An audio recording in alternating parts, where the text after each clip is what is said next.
Welcome to day three of 90 days of money lending mastery with Precious Toju. So, the first and second day, we did talk about getting legal clarity if you want to start or scale your money lending business. Now, I want us to talk about having industry knowledge.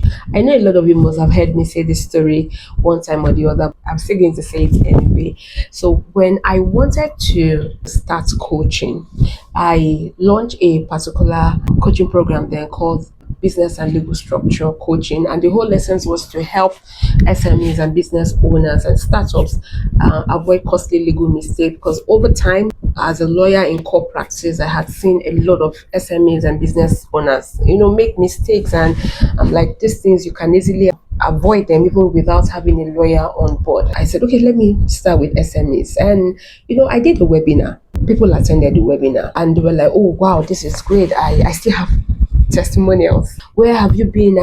I didn't know this. Thank you. Oh, lawyer Precious, this, blah, blah, blah, blah, blah, blah, blah. And then I decided to, sell the coaching program to them. And the same people that were saying, wow, wow, wow, wow, wow. Now, till today, that program does not exist any longer anyway. Nobody actually, signed up for the program. I was like, where did I get it wrong? I was angry, not because I didn't, but I was angry that with my level of experience, my exposure, and these people are not willing to come and pay me something that is not up to 50% of what I was charging then for consultation. And then I decided to, carry out research. That was when it dawned on me that the coaching industry is not the same as the legal industry.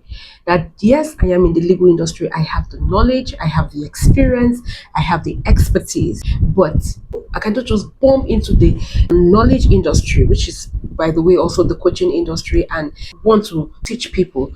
So I took coaching programs from coaches in and out of Nigeria. Now, if think of the top five business coaching and knowledge monetization coaching on Instagram in Nigeria, I would have taken a course or coaching program with them. I had to do personal branding. I didn't even know what that was at that time. I just knew I wanted to build a beautiful law practice and have a reputable name. Of course, the lawyer must have a reputable name.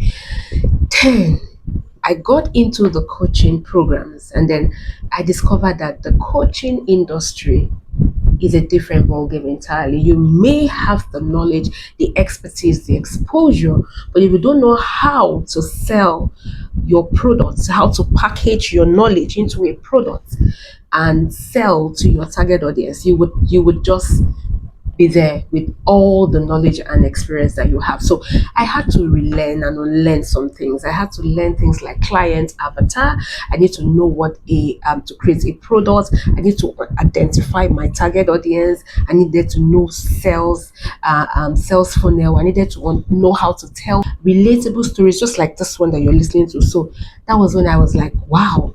And that was what led me to create a business of money lending bootcamp that has run for almost 2 years now, and we've had over 100 attendants. Now, why am I telling you all of the stories? You see, a lot of people want to go into the business of money lending, and boom, just like me, want to go into the business. Oh, because maybe you have the investment, you have one money that is sitting there in the bank, and you're like, this money is not doing anything. Let me just remove it and give people and add interest on it.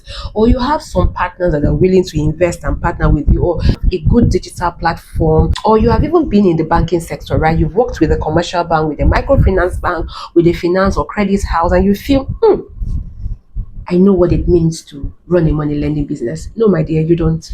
The thing that you should do is to get industry knowledge. Every industry has its knowledge. Now, if you were working in a bank, do you know how many departments a bank has? Do you know how many experts and specialists that work with a bank? Internal and external. External to cross check what the internal people are doing. Do you have all of those people on board? So even if you were working with a finance institution, you were working and leveraging on an already developed platform, but you are here, you want to start a money lending business, you need to get industry knowledge. You need to understand what a loan product is. You need to understand who are your target markets. You need to understand how to structure your lending process. You need to know how to build systems and structures for a productive, underline my word, a productive debt recovery, not just a debt recovery that you waste all of your money and nothing will still come out of it. You need to understand how to resolve disputes, how to create your internal policy and put systems and structures to implement them. You need to understand what your corporate governance is all about, your shareholding, who is who and who does what, even if you're just two or three that are starting the money lending business. So what I'm just saying in essence is when you want to start a money lending, credit or finance business, or you want to scale, the very first thing is not for you to go and register or get a license. What you should do after getting legal clarity on what you want to do, what the law requires of you, is to have industry knowledge, understand the business of money lending and understand the industry. Only this will you scale beyond your imagination. Remember, the goal is not to rush out, the goal is to go there with your shoulders high and thrive in the business of money lending. Remember to always stay proactive, productive, and profitable. I will see you in my next video. Bye bye.